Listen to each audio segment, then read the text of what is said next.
Whoa! Today we're going to talk about seniors, 60 and older. The truth, can you build your muscle size and get stronger as you age?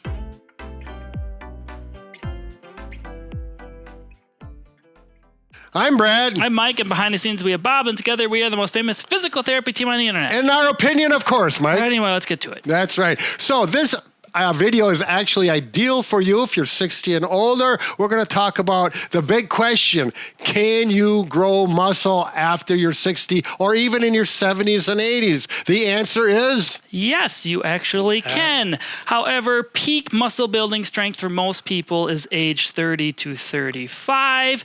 But even though you are 60 and older, it's important to exercise because it can just help with building muscle for everyday activities, making it easier to go up and down stairs, get in and out of chairs, or getting up and down from the floor. That's right. Now, I really want to emphasize, if there's someone out there that wants to build muscle in the older ages, you can. It's been proven many times over. It's a little harder than when you're younger. We'll talk about that near the end of the video, some specifics on what you'll need to do. But what are we going to talk about also? Some other benefits that happen from resistance training, including increased bone density, so helps with osteoporosis, better balance, and it actually works your heart quite a bit. When I work out, my heart rate gets higher lifting weights most of the time than just an easy jog. So there you go. Yeah, it's a double benefit. Now, the other thing, especially people at this age, if you have some health considerations, maybe some heart problems, diabetes, things like that you're already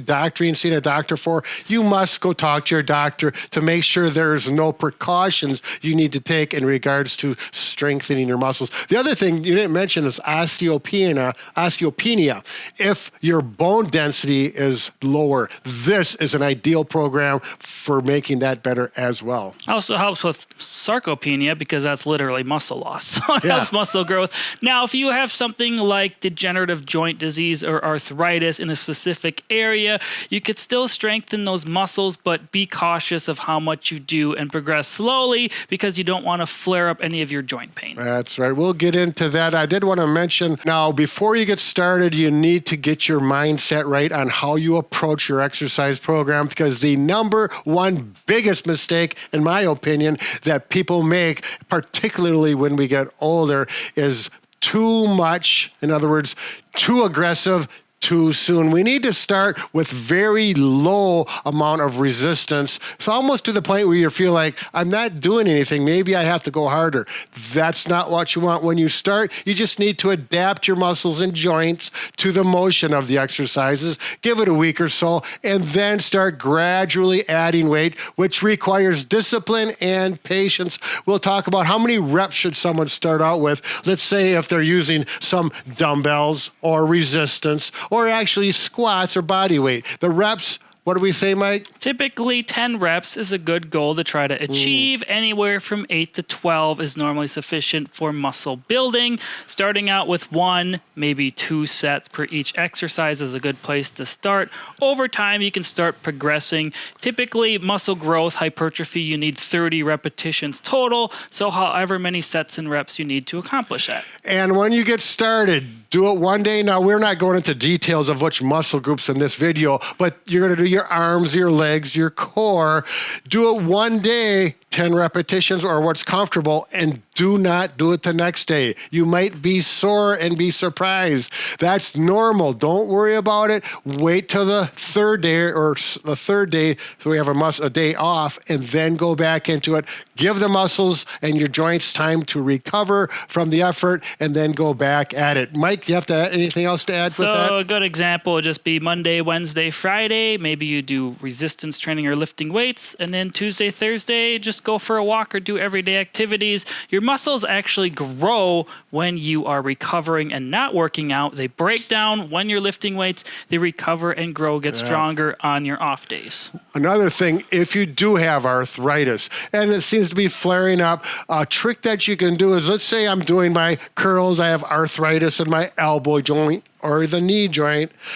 You're going to actually just go lighter weight if it's flared up and slow it down. We're not going to kick out like this or do this. Lighter weight and actually go through it slow. You may not go through the whole range of motion. It may be partial range that feels reasonably comfortable. And as it loosens up, you're going to go a little bit more range of motion, but we're not going to go into these fast motions. That's actually pretty consistent even if you don't have arthritic pain. Now, we realize everyone is going to be at a different starting point. Some people, body weight exercises are going to be challenging. Even simple modifications to them to make them easier will be challenging. So, example, doing push-ups on your knees or at a tabletop, maybe doing pull-ups with a band or assistance. Here, let me show them once. Oh, you can show them a little if bit. you're going to do push-ups and you cannot get down on the floor and do a push-up, that's a big jump. If you haven't done them before, start on the wall.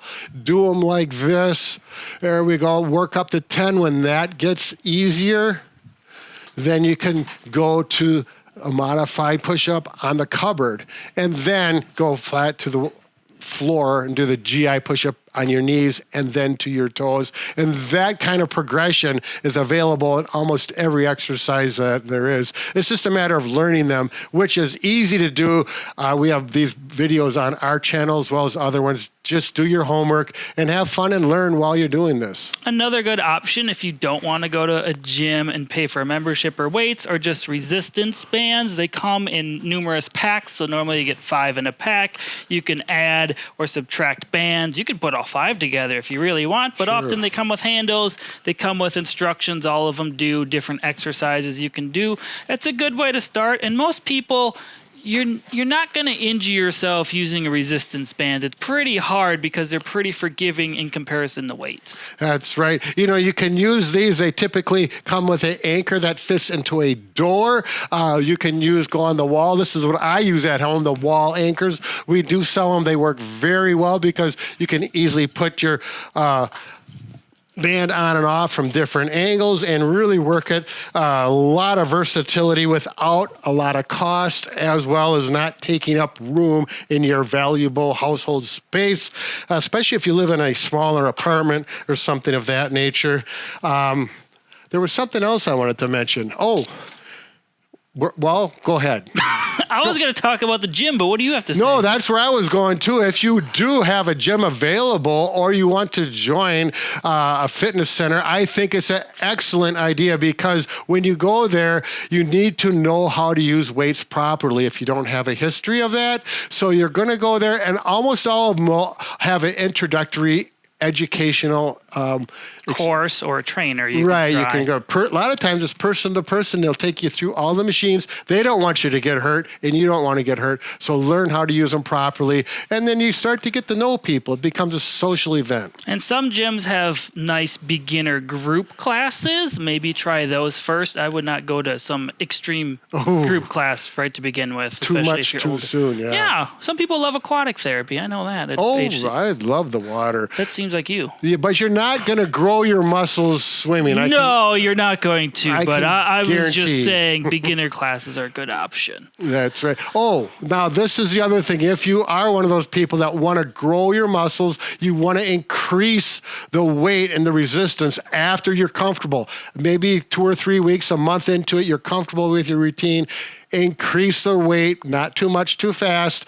But Mike, can you add into this? You're more the bodybuilder. Look at those muscles. Take your time. Your muscles can grow and handle weight pretty quickly. However, your joints and ligaments take a lot longer to progress with heavier weight. It might feel good early on, but I've injured myself enough times. I know you need to progress a little slower than I usually do. Yeah.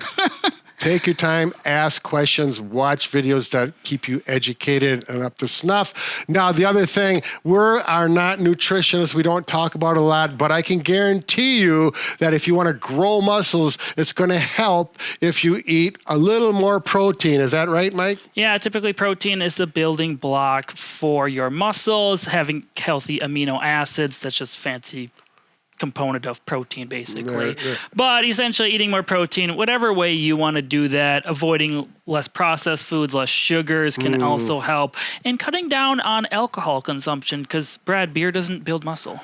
And I've tried for decades and it didn't work. I suppose if you're in a surplus with enough beer, you're just going to gain some fat and fatty liver too. No, but anyway. Yeah. Anyways, we're definitely serious about the basics. Cut down on the sugars of processed food, eat some good protein. This is where you need to talk to your doctor if you are on some medication or you have some challenges that way. Make sure you do it right. Talk to someone professionally. They may refer you to a dietitian who can really get you zeroed in so it's safe. All right, so we'll end this with a real success story. This is someone I personally know. I were at the YMCA, and I've gotten to know him over the year. He's 80 years old, and he goes on a regular basis. He's doing exercises as in where you go to group classes. He goes in the weight room. He's lifting weights, dumbbells. He's got everything, the bench press, and he goes and he swims. He actually does triathlons. 80 years old. He looks great. His mind is great, and I'm sure a big part of it is because he exercises, he stays strong, he's not at a big threat for falls. It's a good way to really help your life and rejuvenate yourself. And like that, social, nice to talk to him. Sometimes having an exercise buddy definitely helps. I was at the gym yesterday earlier in the morning. Did you talk to anyone? No. There was a bunch of people with gray hair there all talking and working out and having fun. And anytime I go in the morning, they're always there. So I think this just... You're never going to get gray social. hair. No, well, my beard will, I guess. If you want to check out more videos on how to increase muscle strength, this one specifically talks about building arm strength and tone. Flabby arms. This is millions of people have watched this one. It's been very popular. Check it out. I'm sure you'll learn something. Bob and Brad, the two most famous physical therapists on the internet.